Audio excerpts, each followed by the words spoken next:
Peace, peace, peace. Hope everybody's doing well. Today's December 25th, 2020. We're closing in on the ending of the year. Hope everybody's doing well. Please hit that like button. Please hit that subscribe button. So today's topic will be money talks. So the bigger the knot, the better the translation. Money talks. So the bigger the knot, the better the translation. Shout out to my brother Richard Hubbard. Big Hub, we call him Big Blue. Rail Splitters for Life. He came on my Facebook thread and I posted a video regarding finances. And he put that in the thread and I said, yo, Hub, that's it. I said, bro, big bro, can I use that, man? He said, go ahead, E. I'll be glad to contribute to the bill. I think verbatim, that's what he said. Well, Big Hub, here I am. And it ties into something that I constantly talk about. So the better the translation, what does that mean from the bigger the knot? You know, the better the translation. Human beings don't really like each other like that to share resources. So the concept of money was created and it became an agreed upon concept where resources, natural resources and services would go from person to person based on the bartering of this unit of exchange. The unit of exchange made things obtainable around you. Food, clothing, shelter, things that you wanted, things that you needed. And it brought human beings to a cooperative manner. You see everything, it's right behind me, right? So you have cooperative behavior versus uncooperative behavior. So the human being naturally does not cooperate unless there's a benefit to them. Two things were based on pleasure and pain. There's pleasure in giving something to somebody when you get something back. Like people who celebrate Christmas, today's Christmas, right? December 25th. The exchanging of gifts. More times than not, the person is looking for an equal return on their investment or a greater one. They don't want a lesser value. The behavior becomes very uncooperative at that point, and a natural disdain begins to happen between both parties. The biochemistry begins to change. I've spoken about this in previous videos, right? So thus, keep looking at that blackboard. Money is society's lubricant or KY jelly. What do I mean by that? We got to lube up in order to interact or exchange or barter with one another. We know KY jelly. I'm using graphic terminologies here to drive home a point. I'm doing 100 miles per hour in a 25 mile per hour zone to drive home a point. So upon entering, it could be a little dry and tight. But when you get that KY jelly and you lube up, everybody want to do barter with you. Everybody loves a winner. And how does a winner rank in society? Based on the transactions that they can do. That's how, right? So being able to manifest all these transactions now brings about cooperative behavior from people who don't even like you. Thus, you know, the hate is real, but the love is fake. The hate is real, but the love is fake. This is why people on social media, when you see me post so many things about, I don't trust nobody. I don't trust me. I don't trust you. I only trust the energy. And I got that from my brother Fire. I saw him post that on Facebook this week as well. He said, I don't trust you. I don't trust me. I only trust the energy. Fire, salute. C-Roz, what up? And at the end of the day, you understand the energy that people love a winner. They love a winner and refuse to admit it. You know, so when we're talking about finances or money, money is anything with a stored value. And value is based upon the marketplace. I can think I have all the value in the world, but it's what the marketplace says, right? And the marketplace exists in the place of the observer of where all markets exist. Everybody agrees that this has value or doesn't have value. We agree that, I don't know, a Bentley is $150,000 to $200,000, maybe $250,000. I haven't checked lately, but it's an agreed upon concept. We agree that this has value. We agree that we're going to trade by using this unit of exchange. And, you know, metaphorically, in a subconscious manner, there's lubrication going on to slide things back and forth between one another by using an indirect barter. that stands in between us. I call it the lubricant or the KY jelly. So, the hate is real, but the love is fake. Because if the finances or the lubricant ain't there, the interaction or the interfacing becomes very dry. Thus, the KY jelly always has to be on deck. The lube has to be on deck. Otherwise, you're not going to mess with me. So the love is fake. See, I'm bold enough to take that risk to tell you straight up. I'm not sliding down the chimney. I'm not sliding through the back window. I'm not coming through the garage. I come right through the front door with it, right? So people love to see you doing your thing, quote unquote. When you coming and going and you're not infringing upon their lubricant, falsely called money, right? Infringe on their money a little bit and see how your relationship goes.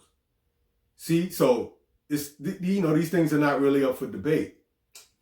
Everybody loves a winner, right? And so in an uncooperative behavioral manner is how people behave when you're infringing on their finances or you just don't appear like you're doing your thing, AKA you don't look like you're winning, and they can't benefit from it. People love the idea of you, not you. When we say love, it's living off valued energy. I already spoke about that in previous videos, right?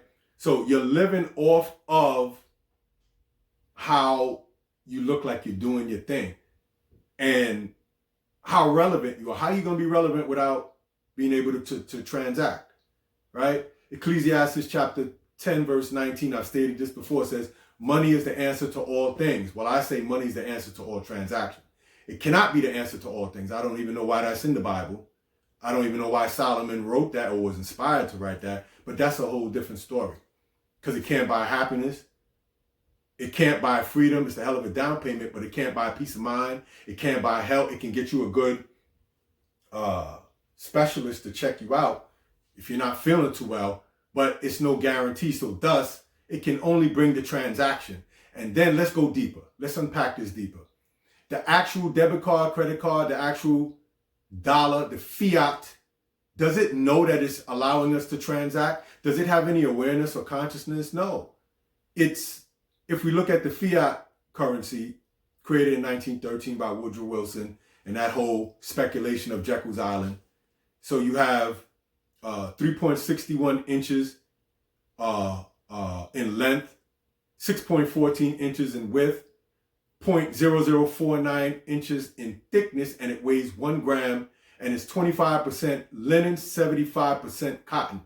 That rectangular linen cotton / controls everything that's obtainable around you, right? Everything, all your urges and desires, all your wants, your vacations, your dinner, your romance and chivalry. Your romance and chivalry that you love so much, to be romantic or antics from Rome. It's all coming by way of the finances. If you love those activities, then you love money. So the love of money being the root of all evil, it can't be because money has no awareness of itself. How? It's an agreed upon concept that it's the observer who has dominion over all things, not things having dominion over the observer. In fact, capitalism is rooted in things having dominion over the observer and the observer having no control of self. I'm going to park that right there. I'm going to moonwalk away. Centipede, drop back up to a moonwalk and let you think about it. I'll give you 2 seconds. Right? So think about who has dominion over what. Does activities and things have dominion over you, or do you have dominion over things? And what awareness is what caught up in? Now, the truth is that all things, we go from no things, nothing, or no things, to things. All of these things is caught in the perceptual measurements of the observer, of observation. Because time is a measure of observable values. Observable values, not values observable. So the observer precedes the valuables. The observer comes before the valuables. The valuables have no existence without the observer. I repeat, the valuables have no existence without the observer. Time is a measure of observable values. Time is also a measure of energy, which is why fire was right. I don't trust you. I don't trust me. I only trust the energy. I couldn't have said it better. That's it. That's my brother for life. That's C. Rise, Coney Island all day. And when he said that, when Richard Hubbard said, when money talks, so the bigger the knot, the better the translation. The translatory linguistical energy that carries to make you agree to give me something. What do people, the merchants behind the counter in the store do? You pull out your debit card, your credit card, you pull out your fiat. They hold it. Watch them. They go like this. You pull it out, you put your debit card or credit card in, they wait to see if it's accepted or declined. If it's accepted, what's the mechanical movement that they do? Cooperative behavior. Now, let's start over. You put it in, it declines. You might have the money there. It could be Michael Jordan at a store, but it might be something wrong with the chip or the strip on the credit card or the debit card. And it will decline. And they know he's good for it. What are they going to do? They're going to turn into uncooperative behavior. They're going to go, do you have another credit card? Because that one declined. He puts in another one and declines again. They go like this. Sir, I can't do this transaction with you. You're going to have to come back another day. Tell me if I'm lying. Where's the lie? Is that not lubrication? How you enjoy your KY jelly? Is it real or is it an agreed upon concept to make it real? You tell me. Do you understand what direct barter and indirect barter is? Direct barter is I trade you my frames for your cell phone. There's no medium of exchange. There's no intermediate thing that's making us agree.